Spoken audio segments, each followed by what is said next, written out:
अयोध्या विधानसभा जिस लोकसभा में आता है वो बीजेपी हार गई है, तो एक बड़ा संकेत जाता है कि बीजेपी जिन मुद्दों को लेकर चुनाव लड़ रही थी, अब जनता ने ये बता दिया कि अब जनता इस मुद्दे पे वोट नहीं करेगी, वो धर्म की राजनीति से ऊब चुकी है। अब वो चाहते हैं कि विकास और मुद्दों की बात हो, जो कांग्रेस और इंडिया महागठबंधन कर रहा था। और जिस तरह सीटें बढ़ी हैं इंडिया महागठबंधन की, वोट परसेंटेज भी अगर आप इंडिया और एनडीए कंपेयर करेंगे तो बहुत ज़्यादा इंडिया का गठबंधन का वोट परसेंटेज आया है, तो उससे उन्हें एक बूस्ट मिला है, हिम्मत आई है, उसी आत्मविश्वास से वो गुजरात में हराने की बात कह रहे हैं। कह रहे कि जनता ऊब चुकी है धर्म की राजनीति से। उन्होंने सही बोला कि अयोध्या में दिखा दिया जनता ने कि क्या करना चाहती है जनता। सबसे पहले कि अयोध्या में वर्ल्ड क्लास का एयरपोर्ट बना, वर्ल्ड क्लास का रेलवे स्टेशन बना, वर्ल्ड क्लास का कॉरिडोर बना। उसके बाद जनता ने बता दिया कि विकास उनके लिए मैटर नहीं करता है, जातिगत राजनीति उनके लिए सबसे ज़्यादा मैटर करती है। जातिगत और धार्मिक एक पक्ष की राजनीति कितना भी विकास कर लो, जैसे रामपुर गाँव में इतने आवास मिले लेकिन एक भी वोट नहीं मिला, तो यहाँ देश में सबसे बड़ी बात यूपी और बिहार में जो स्पष्ट करती है कि यहाँ जातिगत राजनीति और धार्मिक राजनीति से आगे राजनीति बढ़ी ही नहीं है। भले आप विकास के नाम पे कुछ भी दे दो, कुछ भी दे दो, आईआईटी की संख्या बढ़ा दो, एम्स की संख्या बढ़ा दो, लेकिन वोट तो देंगे हम जाति के आधार पे। अयोध्या सबसे बड़ा एग्जाम्पल है इसका। अब भाजपा भी ऐसे ही करेगी, विकास के नाम पे एक जातिगत सीट पे एक जातिगत पर्सन को खड़ा कर देगी और वहाँ से जीत जाएगा। Same form. तो अगर आप विकास की बात करें, अच्छी बात है, आपने बढ़िया बात की है, तो विकास तो कांग्रेस ने भी किया है। कौन कौन सी? आईआईएम की स्थापना शुरुआती दौर में जो नेहरू जी के टाइम से अगर आप देखें, आईआईटी, इसरो बनाना और जो गेल, सेल और एलआईसी बनाना, जहां आप खड़े हैं, ये फिलहाल ये जो टाइल्स लगी है ये बनाना, नहीं ये उसने बनाया, ये मैं इसकी बात कर रहा हूँ। तो कांग्रेस का भी तो जेन्युइन विकास है। इंदिरा गांधी ने जो न्यूक्लियर वहाँ पे जो परीक्षण किया था उसको भी तो मानना पड़ेगा आपको। तो एक दो बार वोट दिया आपने फिर कांग्रेस को इस हिसाब से। देखिए, सबसे पहले आपने वोट की बात कही। 1970 तक भारत में विपक्ष का नाम भी नहीं था। विपक्ष के पहले नेता रामसेवक सिंह 1969 में चुन के आते हैं। विपक्ष उससे कहते हैं एक तिहाई वोट मिल जाए। और आपने जो विकास की बात की, आईआईटी एम्स पे जो कांग्रेस छाती पीटती है, मैं आपको बता दूं कि आईआईटी एम्स जो इंस्टीट्यूट थे, यूनिवर्सिटी थी जो पहले बन गई थी। आप सर्च के लिए रुड़की इंजीनियरिंग कॉलेज 1846 में अंग्रेज बनाते हैं, आगे जाके आईआईटी रुड़की हो जाता है। एक मिनट, 1858 में मद्रास, पुणे और बॉम्बे की आईआईटी जो आजकल चल रही है यूनिवर्सिटी आगे थी, आगे जाके आईआईटी का ब्रांच ऐड हो जाता है। सेम टाइम पे 1919 में बीएचयू बनता है, आगे जाके आईआईटी बीएचयू बन जाता है। 1875 में अलीगढ़ मुस्लिम यूनिवर्सिटी बन जाती है, आगे जाके उसको भी आईआईटी में तब्दील कर। दिल्ली यूनिवर्सिटी कब की बनी है? 1950 से पहले की बनती। कोलकाता यूनिवर्सिटी 1950 से पहले, पटना यूनिवर्सिटी 1950 से पहले। आईआईटी के 5 ऐसे इंस्टीट्यूट बता दे जो कि कांग्रेस ने बिल्डिंग भी बनाई हो और वो भी किया हो। खड़गपुर से लेकर रुड़की से लेकर मद्रास, पुणे, बॉम्बे, हर एक चीज आगे बनी हुई थी। बाद में अब आते हैं एम्स पे। 1999 से पहले भारत में मात्र एक एम्स था। 2003 में आप सर्च कर सकते हैं, अटल बिहारी वाजपेयी ने नागपुर में खड़े होकर, टाइम्स ऑफ इंडिया पे होगा भी, 3 अगस्त 2003 को बोला था कि हम 6 और एम्स बनाने वाले हैं। 1999 से पहले भारत में मात्र एक एम्स था 50 सालों की कांग्रेस के शासन में, लेकिन उसके बाद और एम्स बनता है। अब इसरो पे आते हैं। भारत में इसरो की स्थापना, एक मिनट, भारत में इसरो की स्थापना होती है 1969 में। भारत के सामने फिसड्डी सा देश पाकिस्तान भारत की इसरो से 8 साल पहले अपने सुपार्कों का निर्माण करा लेता है। यहाँ भी हम पीछे जाते हैं। अब आते हैं पोलियो की वैक्सीन, जिसपे कांग्रेस इतना छाती पीटती है। दुनिया ने पोलियो वैक्सीन 1950 में बना लिया, साके को इसीलिए नोबेल पुरस्कार भी मिल गया। उसके बाद चेकोस्लोवाकिया और यूरोप के कई देश पोलियो मुक्त भी हो गए, और भारत उस पोलियो के एक अच्छे से मतलब विदेश का निर्णय लेते लेते 50 साल लगा देता है। 50 साल के बीच में जितने पोलियो से लोग मरे, उनकी जिम्मेवारी कौन लेगा? इसकी बात कौन करेगा? देखिए, इनकी देखो, सुन लो, इन्होंने कुछ बातें सही कही हैं, उसमें हम डिनाई, हम पढ़े लिखे लोग हैं, सही बात। इन्होंने नहीं, कुछ पुराने हमारे इंस्टीट्यूट थे जिनसे बीएचयू बताया, रुड़की जो है उसको आईआईटी का दर्जा बाद में दिया, और भी हो सकते हैं, मैं यहाँ पे आई अप्रिशिएट यू, ठीक है। लेकिन बहुत सारी संस्थाएं ऐसी हैं जो नई भी बनी हैं, जो शुरू एकदम, जैसे आईआईटी दिल्ली की बात कर लें, ठीक है, या दिल्ली एयरपोर्ट है, क्या ये शुरू में ही क्या बीजेपी ने बना दिया? क्या बता, मैं एम्स की बात कर रहा हूँ ना, इंदिरा गांधी आईजीआई की बात कर रहा हूँ। या पहले जो आजादी से पहले भारत में कितने गांवों में बिजली थी? वो तो गिर गया। अब ये उस पर क्या जवाब देंगे? कैसा बनाया, कितना नुकसान हुआ वहाँ पे? राहुल गांधी हाथरस जा रहे हैं, अब क्यों नहीं बता रहे? दिल्ली एयरपोर्ट खुल गया, खुलासा हो गया, खुलासा। आदमी भी गुजर, जितने भी एयरपोर्ट्स भारत में हैं, आप गूगल कर लो, कितने कांग्रेस के टाइम में बने हैं, कितने बीजेपी के। अगर आप ईमानदार हैं तो आप पता कर लेना, ठीक है? नहीं, अभी पूरा होना दो।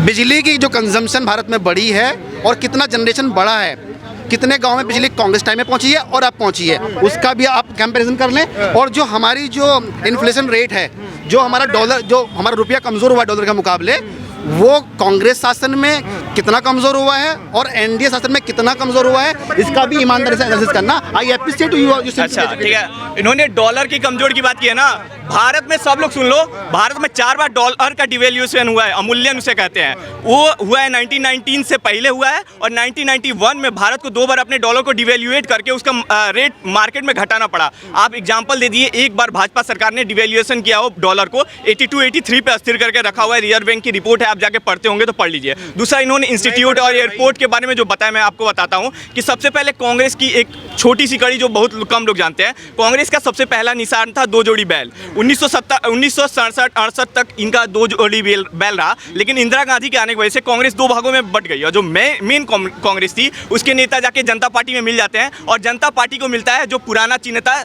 2 जोड़ी बैल। यानी 1970 और 77 से पहले जितने विकास हुए हैं, जिन बड़े नेताओं ने किए, उन्होंने तो अपनी नई पार्टी बना ली, और कांग्रेस ने उसके बाद अपना हाथ छाप लिया। यानी कि जो भी IIT एम्स की बात करते हैं वो तो कांग्रेस के बड़े नेताओं ने बनाया, उन्होंने जनता पार्टी और आज भाजपा और बाकी पार्टियों में जाके मिल चुके हैं। यानी कांग्रेस जो नई है उसने तो कुछ नहीं किया, ना आज़ादी में योगदान दिया, ना कुछ किया। आप जो भी बात करते हैं, जो भी बड़ी नेता, वो तो आप ठीक है। देखो, ये ना इतिहास गिना रहे हैं, वो ठीक है अपनी जगह पे, इसका मतलब पढ़ते हैं। बात हो रही है कि कांग्रेस बुरी क्यों है इनकी नजर में, वो ये पॉइंट नहीं गिना पा रहे हैं। क्या पंडित नेहरू फ्रीडम फाइटर नहीं थे? क्या पंडित नेहरू क्या पंडित नेहरू कांग्रेस पार्टी देश में इमरजेंसी ला सकती है, उसके बावजूद भी देश का एक एक नागरिक की पीढ़ी भर पीढ़ी उन कांग्रेस को कैसे वोट दे सकती है?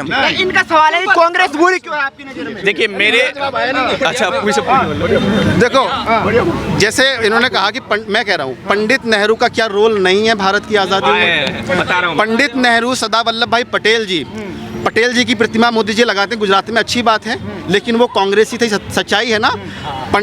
पटेल जी से तो मोहब्बत करते हैं, लेकिन पटेल जी की पार्टी से मोहब्बत नहीं करते हैं। पटेल जी से मोहब्बत करते हैं, लेकिन पटेल जी की विचारधारा जो कांग्रेसी थी उससे मोहब्बत नहीं करते हैं। अगर पटेल जी से मोहब्बत थी तो सरदार वल्लभ भाई पटेल स्टेडियम का नाम बदल के नरेंद्र मोदी स्टेडियम क्यों किया? ये दोहरा रवैया क्यों है?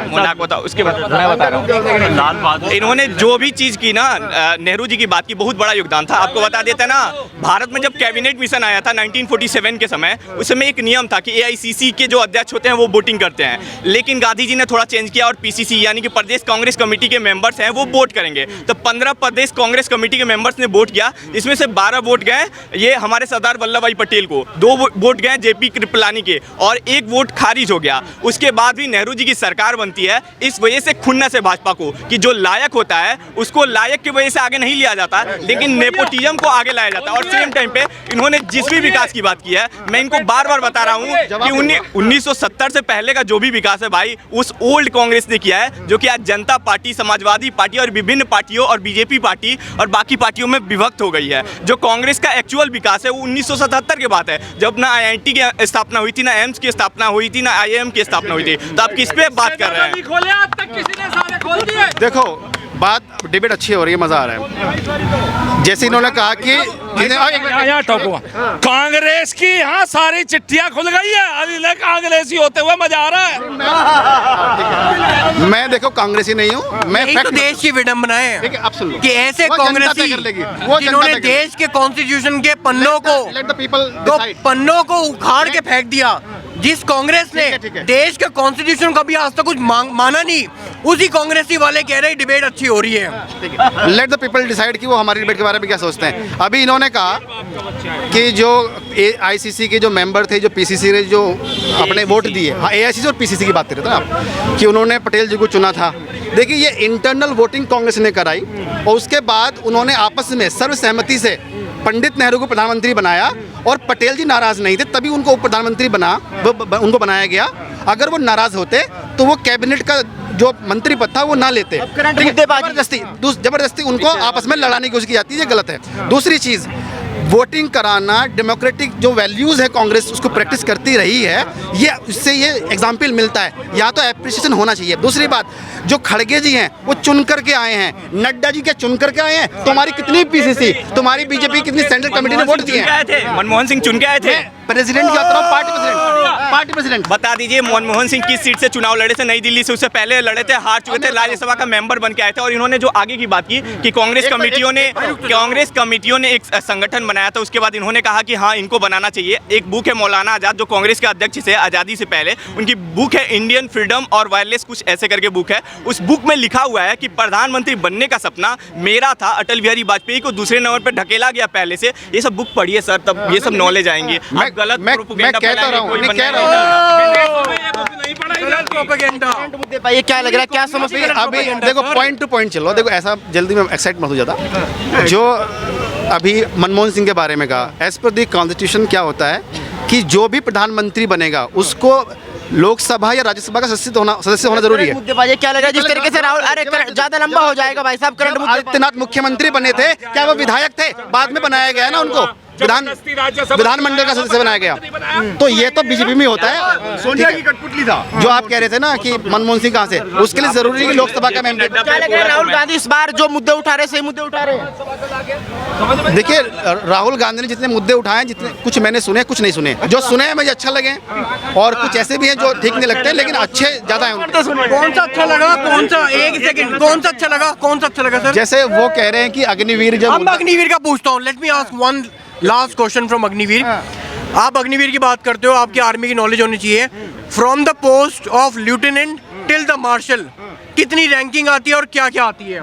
देखिए ये क्विज तो हो नहीं रहा आर्मी के, मैं आर्मी एग्जाम दे रहा। मैं अभी वही बात, यही बात कांग्रेसियों की है। कांग्रेसियों को पता कुछ होता नहीं क्या है। लग रहा है, जैसे राहुल गांधी कह रहे हैं अग्निवीर को बंद कर देंगे आप? नहीं, ये तो राहुल गांधी के बयान की बात हो रही है ना। सर मैं आपसे यही पूछ रहा हूँ, आर्मी की नॉलेज होना पहले आपको जरूरी है, जब आप अग्निवीर पे आप टिप्पणी करो, right?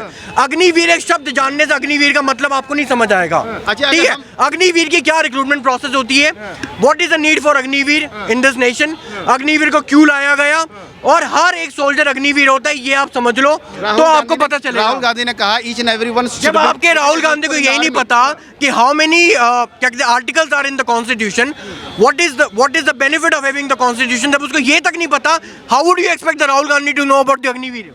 We don't need to be expert at anything to make any comment. See, listen to me. Why do you think that you should not to be an expert to make any comment? No, let me ask you this. When the Congress is writing a constitution back in 1949, were they not the expert of writing the constitution?